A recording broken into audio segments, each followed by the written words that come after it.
अगर आप मेरे डेस्कटॉप पे देखेंगे तो मैंने एक फोल्डर बना करके रखा हुआ है जिसका नाम है एमआई फ्लैशिंग टूल्स। तो अगर मैं इस फोल्डर को खोलूंगा तो अंदर में आप देखेंगे कि 3 अलग अलग फाइल्स मिल जाते हैं और आपको यही तीनों फाइल्स को डाउनलोड करना है अगर आपको किसी भी रोम को फ्लैश करना है। सबसे पहला फाइल है दोस्तों एमआई फ्लैश सेटअप। यह क्या है, तो अगर आप इसे इंस्टॉल करेंगे तो उसके बाद आपका जो सॉफ्टवेयर बनेगा वो है दोस्तों Xiaomi का एमआई फ्लैश का, जिससे आप अपने किसी भी Xiaomi फोन को फ्लैशिंग कर सकते हैं। तो ये तो सॉफ्टवेयर बिल्कुल ही जरूरी है। उसके बाद है दोस्तों मिनिमल एडबी एंड फास्ट बूट। अगर आपके फोन में, अगर आपके दोस्तों लैपटॉप में पहले से मिनिमल एडबी और फास्ट बूट इंस्टॉल है तो इसका कोई जरूरत नहीं है। लेकिन दोस्तों अगर आपका पहले से इंस्टॉल नहीं है तो फिर आप इसे जरूर इंस्टॉल कर लीजिए, क्योंकि दोस्तों यह एक तरह का ड्राइवर है जो कि काम करता है आपके फोन को एडबी ड्राइवर देने में। यानी कि अगर आपका फोन को कुछ भी फ्लैशिंग करना है और दोस्तों आपके फोन जाता है फास्ट बूट मोड में या फिर एडबी मोड में, तो आपका लैपटॉप रिकॉग्नाइज नहीं कर पाएगा अगर ये ड्राइवर नहीं होगा। तो जरूरी है ड्राइवर को इंस्टॉल कर लीजिए। उसके बाद दोस्तों यह जो फाइल देख रहे हैं ये जिप फाइल है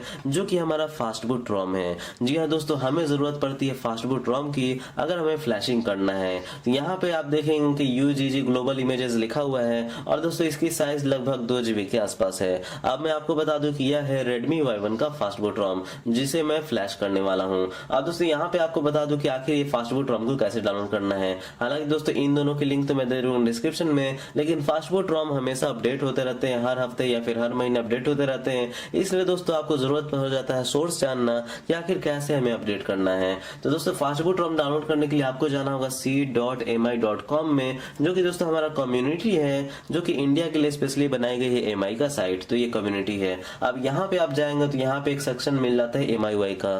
तो MIUI पे अगर आप माउस ओवर करेंगे तो यहाँ पे आपको मिल जाता है डाउनलोड ग्लोबल रोम्स का ऑप्शन। तो आपको ये डाउनलोड ग्लोबल रोम पे जाना है। उसके बाद ये कहेगा कि आपको अपना डिवाइस सिलेक्ट करना है। तो जैसे मुझे Redmi Y1 क्लिक करना, तो यहाँ पे मुझे मिल जाती है Redmi Y1। तो मैं यहाँ पे Redmi Y1 पे टैप करूंगा। अब दोस्तों आपको स्टेबल रोम चाहिए कि डेवलपर रोम, यहाँ पे चूज कर सकते हैं। अगर स्टेबल रोम चाहिए तो स्टेबल पे क्लिक करें, डेवलपर रोम चाहिए तो डेवलपर पे क्लिक करें। और मान लीजिए दोस्तों फास्ट बूट रोम क्लिक करना है कि रिकवरी रोम क्लिक करना है, दोस्तों आपको यहाँ पे फास्ट बूट रोम क्लिक करना है, क्योंकि आपको पीसी से फ्लैश करना है तो फास्ट बूट रोम क्लिक होगा। लेकिन अगर आपको क्लिक करना होगा दोस्तों रिकवरी रोम पे तब जब दोस्तों आपको अपडेटर से फ्लैश करना होगा। हालांकि दोस्तों अपडेटर से बहुत ही कम चांसेस है कि स्टेबल से डेवलपर या डेवलपर से स्टेबल में मूव करे। हालांकि मूव हो जाती है अगर आप बिल्कुल ही लेटेस्ट रोम पे हैं, लेकिन दोस्तों बहुत ही चांसेस ऐसा होता है कि यह जो है फेल हो जाती है। यहाँ पे मैं आपको कहूंगा कि आप जो है फास्ट बूट रोम को डाउनलोड कीजिए अगर आपको पीसी से फ्लैश करना है।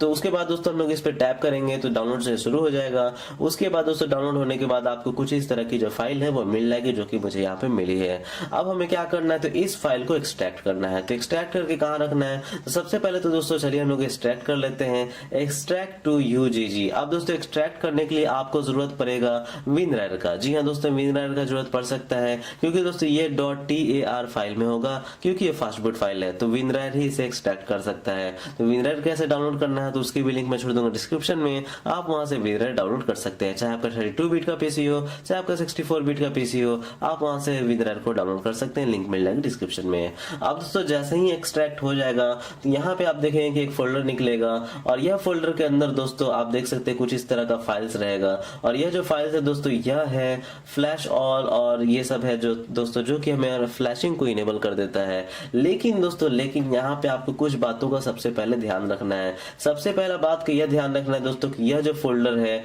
यह फोल्डर किसी फोल्डर के अंदर नहीं होना चाहिए। मतलब कि दोस्तों जैसे आप देखेंगे यह जो फोल्डर है मैंने रखा है MIUI फ्लैशिंग टूल्स फोल्डर के अंदर। अब दोस्तों अगर मैं इस फोल्डर के अंदर रखूंगा तो ऐसा होगा, क्योंकि दोस्तों लिनक्स बेस्ड होता है एंड्रॉइड ऑपरेटिंग सिस्टम, तो जो सॉफ्टवेयर होता है वो भी लिनक्स बेस्ड होता है। और जो लिनक्स है दोस्तों उसमें स्पेस रिकॉग्नाइज नहीं होता है, यानी कि अगर कोई भी फोल्डर का नाम होगा तो उसमें स्पेस नहीं होना चाहिए। तो अगर मैं यहाँ पे MIUI फ्लैशिंग टूल्स लिखा हुआ हूँ तो आप देखेंगे कि MIUI के बाद स्पेस है, फिर फ्लैशिंग के बाद स्पेस है, फिर टूल्स है। तो इस तरह से दोस्तों हमारा फोल्डर है। तो इस फोल्डर में अगर मैं ये फोल्डर रखूंगा ना दोस्तों तो हमारा जो एरर है वो आ जाएगा और यह जो फाइल है फ्लैशिंग नहीं होगा, तो हमारा जो डिवाइस है वो फ्लैश नहीं कर पाएगा। तो हम क्या करेंगे, तो इसे कॉपी करेंगे और कॉपी करके दोस्तों हम लोग बाहर रख लेंगे, मेन डेस्कटॉप पे रख लेंगे। लेकिन दोस्तों यहाँ पे आपको एक और चीज को ध्यान रखना है। हो सकता है कि अगर आप डेस्कटॉप पे भी रखेंगे बिल्कुल और डेस्कटॉप पे भी पेस्ट करेंगे तो आपका जो फाइल है वो फ्लैश नहीं होगा। क्यों नहीं फ्लैश होगा? क्योंकि दोस्तों आपका पीसी का यूजर नेम भी मायने रखता है और लिनक्स दोस्तों यूजर नेम में भी स्पेस नहीं रखता है। दोस्तों अगर आप देखेंगे मेरे पीसी का यूजर नेम तो वो है दोस्तों द टेक स्टार। कैसे पता चलेगा? तो यहाँ यूजर नेम देखने के लिए आप सिंपली क्या कर सकते हैं कि सी ड्राइव में जा सकते हैं और उसके बाद आप जा सकते हैं यहाँ पे डॉक्यूमेंट्स में। तो सी ड्राइव के अंदर आपको मिल जाती है यूजर्स और यूजर्स के अंदर आप देखेंगे तो यहाँ पे देख सकते हैं दोस्तों कि जो मेरा यूजर है वो है द टेक स्टार नाम से। तो इस यूजर नेम के अंदर भी स्पेसेस है तो इसलिए दोस्तों ये डेस्कटॉप पे भी नहीं होगा। यानी कि दोस्तों ये जो है डेस्कटॉप पे अगर हम रखेंगे तो ये फ्लैशिंग नहीं होगा।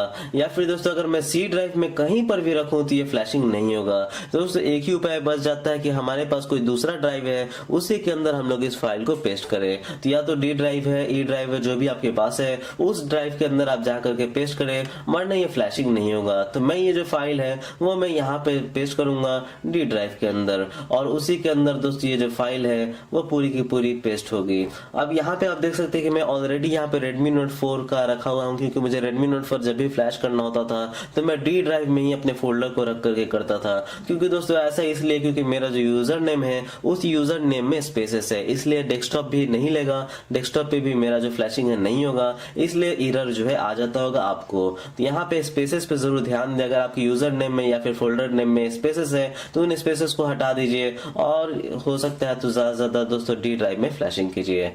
अब दोस्तों यहाँ पे आप देख सकते हैं कि मेरी ये जो फोल्डर है वो यहाँ पे बिल्कुल ही आ चुकी है, पूरा का पूरा फाइल्स यहाँ पे आ चुका है, पेस्ट हो चुका है डी ड्राइव में। अब हमें क्या करना है? तो हम लोग बिल्कुल ही सेटअप हो चुके हैं, अब हमें फ्लैशिंग करना है। तो फ्लैशिंग कैसे करना है? तो फ्लैशिंग करने के लिए भाई जाहिर सी बात है अपने फोन को लगाना होगा अपने लैपटॉप में। यहाँ पे मेरी वायर है दोस्तों और इस वायर से अपने फोन को कनेक्ट करूंगा। तो ये रही वायर और ये रही मेरी फोन। लेकिन उससे पहले मैं आपको बता दूं कि फ्लैशिंग होगी तो सारी की सारी डेटा डिलीट हो जाएगी, इसलिए सब कुछ आप बैकअप कर लीजिए। बैकअप करना बहुत ही ज्यादा जरूरी हो जाता है। मैं ऑलरेडी बैकअप कर चुका हूं इसलिए मैं आगे बढ़ूंगा फ्लैशिंग के लिए। अब दोस्तों फ्लैशिंग के लिए फास्ट बूट मोड में रिबूट करने के लिए हमें वॉल्यूम डाउन बटन और पावर बटन को दबाए रहना है। तो इन दोनों बटन को हम लोग दबाए रहेंगे तो यहाँ पे स्क्रीनशॉट लेगा और उसके बाद जो है एंड्रॉइड बूट लोडर इंटरफेस खुल जाएगा जिसे हम लोग कहते हैं फास्ट बूट मोड। तो ये आ गया दोस्तों फास्ट बूट मोड में। अब हम लोग इसे हटाते हैं। अब दोस्तों फास्ट बूट मोड में आने के बाद हमें क्या करना है? तो हमें सबसे पहले चेक कर लेना है कि हमारे पीसी ने रिकॉग्नाइज किया है या नहीं किया है। तो ये कैसे चेक होगा? तो हमें जाना है यहाँ पे स्टार्ट मेनू में, राइट क्लिक पे टैप करना है और उसके बाद यहाँ पे डिवाइस मैनेजर मिल जाता है, उसमें जाना है।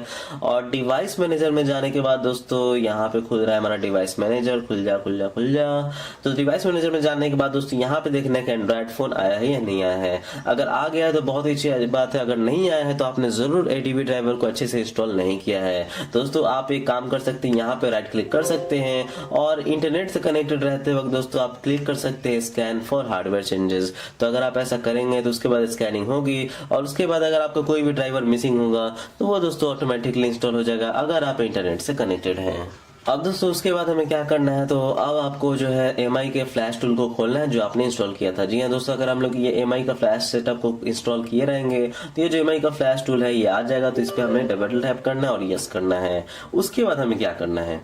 तो दोस्तों यहाँ पे आप देख सकते हैं कि यहाँ पे जो है हमारी पूरी की पूरी आ चुकी है पूरा का पूरा सॉफ्टवेयर। अब हमें क्या करना है? तो यहाँ रिफ्रेश पे टैप करना है और देखना है कि हमारा जो डिवाइस है वो यहाँ पे आईडी सिलेक्ट हो रहा है कि नहीं हो रहा। तो यहाँ पे आप देख सकते हैं डिवाइस आईडी जो आ गई और ये सिलेक्ट हो गई। अब हमें यहाँ पे सिलेक्ट पे टैप करना है और सिलेक्ट पे टैप करने के बाद वो फोल्डर में जाना है जहाँ पे हमने उस फाइल को रोम को रखा हुआ है। अब दोस्तों ध्यान रहे वही रोम को सिलेक्ट कीजिए जो कि आपके डिवाइस के लिए बनी है। जैसे कि आप देख सकते हैं यहाँ पे मीडो है, यानी कि ये दोस्तों जो है Redmi Note 4 का रोम है और मैं ये Redmi Note 4 के रोम को फ्लैश नहीं कर सकता हूँ Redmi Y1 में। तो मुझे Redmi Y1 का रोम ही फ्लैश करना होगा। तो Redmi Y1 का रोम कैसे सिलेक्ट करूंगा दोस्तों? यहाँ पे हमें मिल जाता है जो मैंने डी ड्राइव में रखा है उसमें मैं जाऊंगा। यहाँ पे मिल जाता है डी ड्राइव और ये रहा दोस्तों Redmi Y1 का रोम। अब यहाँ पे फोल्डर में कहाँ पे सिलेक्ट करना है दोस्तों? जैसे ही आप फोल्डर में देखेंगे तो जो इमेजेस फोल्डर होगा दोस्तों, जो इमेजेस फोल्डर होगा उस फोल्डर के ठीक ऊपर वाले फोल्डर को सिलेक्ट करना। तो यहाँ पे आप देख सकते हैं सेम नाम के 2 फोल्डर्स हैं, तो आप ऊपर वाले को सिलेक्ट कीजिएगा तो एरर आ जाएगा, नहीं हो पाएगा फ्लैश। लेकिन उसके नीचे वाले यानी कि दोस्तों इमेजेस फोल्डर के ऊपर वाले फोल्डर को सिलेक्ट कीजिएगा। अगर 4 हो 5 हो जितना भी दोस्तों सेम नाम हो, बस आपको इमेजेस फोल्डर के ऊपर वाला फोल्डर को सिलेक्ट कर लेना है और उसके बाद ओके पे टैप करना है। दोस्तों ध्यान यही दीजिए कि ये जो फोल्डर आपने सिलेक्ट किया है ये आपके फोन के लिए हो, वरना आपका फोन जो है वो पूरा का पूरा ब्रेक हो जाएगा अगर आप किसी और फोन का जो है फाइल फ्लैश कर देते हैं। उसके बाद नीचे आपको ऑप्शन मिल जाता है कि क्या आपको क्लीन ऑल करना है या फिर आपको क्लीन ऑल नहीं करना और आपको यूजर डेटा को बचाना है, या फिर आपको क्लीन ऑल करके लॉक कर देना है। मैं यहाँ पे इस्तेमाल करूंगा क्लीन ऑल का, और क्लीन ऑल जैसे ही करूंगा मेरा जो डिवाइस है वो पूरा का पूरा क्लीन ऑल हो जाएगा और पूरा का पूरा जो डेटा है वो डिलीट हो जाएगा। तो यहाँ पे आपको और भी ऑप्शन मिल जाता है कि अगर आपको फ्लैशिंग करना है तो आपको कौन से कमांड से करना है, फ्लैश ऑल बैट या फिर फ्लैश ऑल एक्सेप्ट डेटा, यानी कि डेटा स्टोरेज जो है डिलीट नहीं होगा। तो ये सब कुछ कमांड जो है मिल जाते हैं। अब चलिए हम लोग डायरेक्टली फ्लैशिंग करते हैं। तो फ्लैशिंग करने के लिए बस हम लोग इस पे टैप करेंगे फ्लैश, और दोस्तों यहाँ पे आप देख सकते हैं कि फ्लैशिंग जो है बिल्कुल ही शुरू हो चुकी है। तो अब जो है ये फ्लैशिंग पूरा का पूरा कंप्लीट हो जाएगा कुछ देर में तो टाइम तो लगेगा ही फ्लैशिंग होने में, तो थोड़ा सा इंतज़ार कर लेते हैं। बहुत ही लंबा वीडियो हो गया है। दोस्तों यहाँ पे आप देख सकते हैं कि लिख दिया फ्लैश डन सक्सेस। तो 5 मिनट के अंदर ही दोस्तों ये पूरी की पूरी फ्लैशिंग जो है डन हो गई और मेरा लाइट भी कट गया। लेकिन कोई बात नहीं दोस्तों, यहाँ पे मैं आपको बता दूं कि जैसे ही फ्लैशिंग डन हो जाएगा यहाँ पे हमारा जो फोन है वो ऑटोमेटिकली जो है रीबूट हो जाएगा।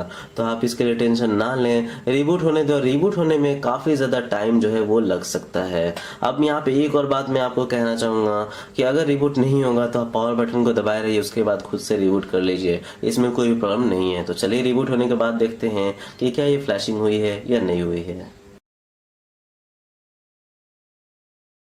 अब दोस्तों जैसे ही आपका ये डिवाइस ऑन हो जाएगा, फर्स्ट बूट में ही आपसे पूछेगा कि आपका डिवाइस लॉक है। आप अपने डिवाइस को एक्टिवेट कीजिए, और एक्टिवेट करने के लिए हो सकता है तो आपको इंटरनेट से कनेक्ट करना पड़ेगा। तो कनेक्ट करने के लिए आप यहाँ पे ओपन वाईफाई सेटिंग्स पे टैप कर सकते हैं और उसके बाद आप अपने वाईफाई से कनेक्ट कर सकते हैं, या फिर दोस्तों आप अपने मोबाइल डेटा से भी एक्टिवेट कर सकते हैं। तो यहाँ पर आपको उस अकाउंट का पासवर्ड डालना पड़ेगा। ये नया बीटा रोम में बिल्कुल ही दिया गया है कि बिल्कुल ही शुरुआत में ही आपको अपने अकाउंट का ID पासवर्ड डालना पड़ेगा। तो ये सब डाल करके सेटअप कर लेते हैं। तो इससे ये तो कंफर्म हो गया कि हमारी जो फ्लैशिंग है बीटा रोम वो पूरा का पूरा फ्लैशिंग हो चुकी है, और दोस्तों वो भी बहुत ही अच्छे से फ्लैशिंग हुई है बिना किसी एरर के।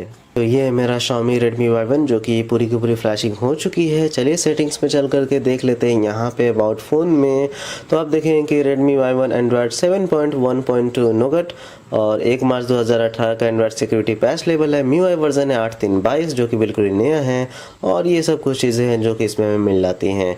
तो ये काफ़ी अच्छी बात है दोस्तों कि ये बीटा रोम पे हो गई और काफ़ी अच्छे से फ्लैशिंग भी हो गई। तो दोस्तों मैं हूं शाहरुख, मुझे आज आप लोगों को बताना था कि कैसे आपको फ्लैशिंग करना और किन किन बातों का ध्यान रखना है फ्लैशिंग करते वक्त। तो अगर आपको कोई प्रॉब्लम आ रही है फ्लैशिंग करने में PC से, तो ज़रूर मुझे आप अपना कमेंट में बताएं प्रॉब्लम, और मैं उसे सॉल्व करने की कोशिश करूँगा। Thank you.